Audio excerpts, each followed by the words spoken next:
Bentornati sul canale, dalla Fara e da Fuz. Oggi parleremo di Longobardi e di Odino.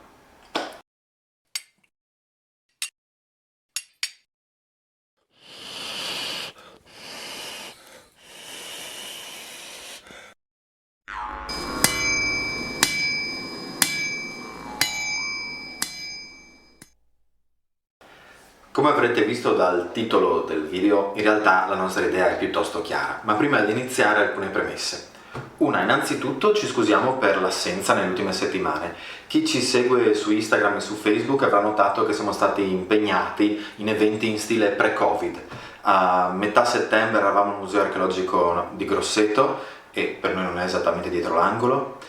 Siamo stati poi impegnati l'ultimo weekend di settembre a Trieste all'interno del contesto di Next nel padiglione di un mare di archeologia con le nostre didattiche, e ringraziamo chi ci ha invitato, e la settimana scorsa all'interno del bosco che occupa il nostro progetto Grubenhaus e le altre strutture che stiamo iniziando a costruire abbiamo effettuato alcune riprese, questa volta non per noi e per il nostro canale, ma per un progetto legato al comune di Cividale e al Tempietto Longobardo che speriamo possiate vedere presto. Di conseguenza siamo stati meno attivi per quanto riguarda la registrazione di video, però oggi torniamo. Quindi iniziamo a parlare di Longobardi e di Odino e mi raccomando seguiteci su Facebook, su Instagram e se volete supportarci su Patreon.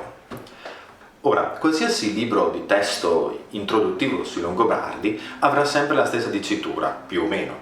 I Longobardi adoravano come principale divinità Godan, che presso gli altri popoli germanici era noto come Wodan, l'Odino germanico. Ecco, su questa affermazione si costruisce tutto il perché di questo video. Questo è un tema che ovviamente ai non addetti ai lavori e non interessati può sembrare veramente discutere del sesso degli angeli. Per chi invece è un addetto ai lavori o un appassionato del tema è un oggetto del contendere da lungo tempo. Perché noi ci diciamo contrari all'identificazione di Godan con Odino? Per più motivi, ma arriviamoci un passo alla volta. Paolo Diacono, nel raccontare il mito etnogenetico dei Longobardi, quello in cui i Longobardi ottengono il loro nome proprio per intercessione divina, fa riferimento al dio Godan e lui stesso specifica che presso le altre popolazioni germaniche è noto come Wodan. La tradizione storiografica poi otto- e novecentesca ha voluto vedere una continuità fra il Wodan germanico e l'Odino scandinovo-norreno. È questa continuità che noi mettiamo in dubbio. Mi spiego.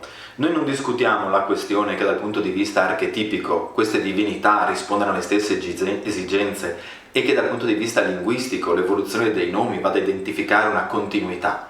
Mettiamo in dubbio la tendenza che hanno soprattutto gli appartenenti all'ambito ricostruttivo e rievocativo a identificare le due divinità.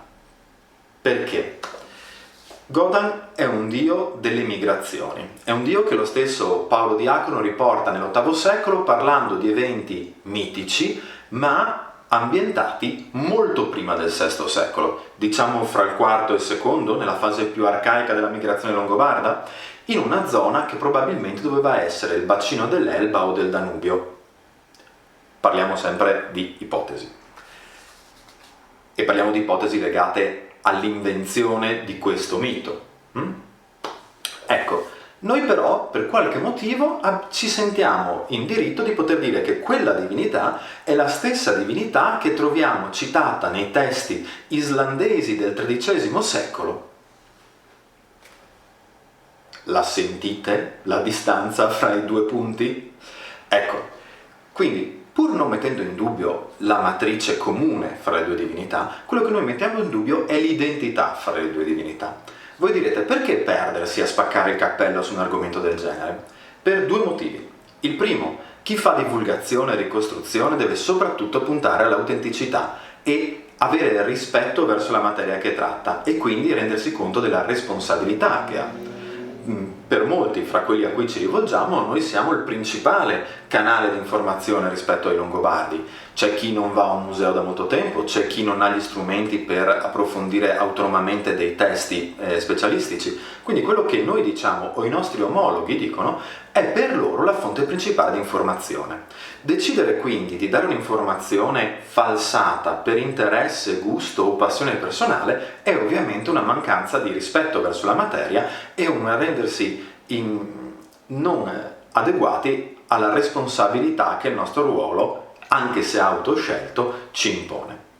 In seconda battuta, la questione è proprio di continuità, di verosimiglianza nell'identificare le due divinità. Rendiamoci conto della distanza geografica fra l'Edda poetica, che è la fonte letteraria a cui si fa riferimento nel momento in cui si attribuiscono determinate caratteristiche all'Odino norreno, e l'Historia Langobardorum, il principale riferimento a Godan, insieme all'Orrigo Gens Langobardorum. La loro distanza geografica e temporale è enorme, si parla di migliaia di chilometri e interi secoli. Eppure si tende a riconoscere una divinità nell'altra per una questione di semplificazione, sia di semplificazione esplicativa, sia di semplificazione di inquadramento. Vi faccio un esempio trasversale parallelo. Questa piccola riproduzione di una stele runica, ovviamente è in scala, è in gesso, ve la mostro.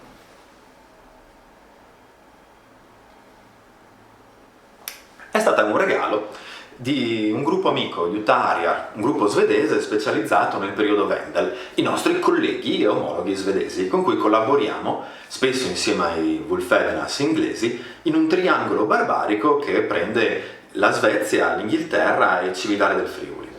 Ecco, loro ci hanno regalato questa bellissima riproduzione, molto simpatica, perché al suo interno c'è una citazione che fa riferimento a Teodorico.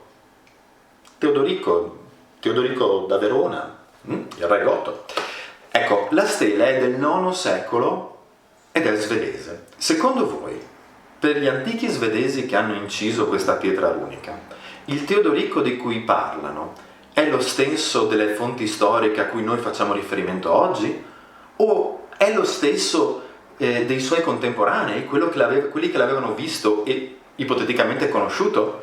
Credo che sia chiaro a tutti che queste tre figure letterarie, con una tendenza fra quella storica e storiografica ad avvicinarsi, siano molto diverse fra loro, in particolare quella appunto legata alla pietra runica che la inserisce in un contesto di re leggendari.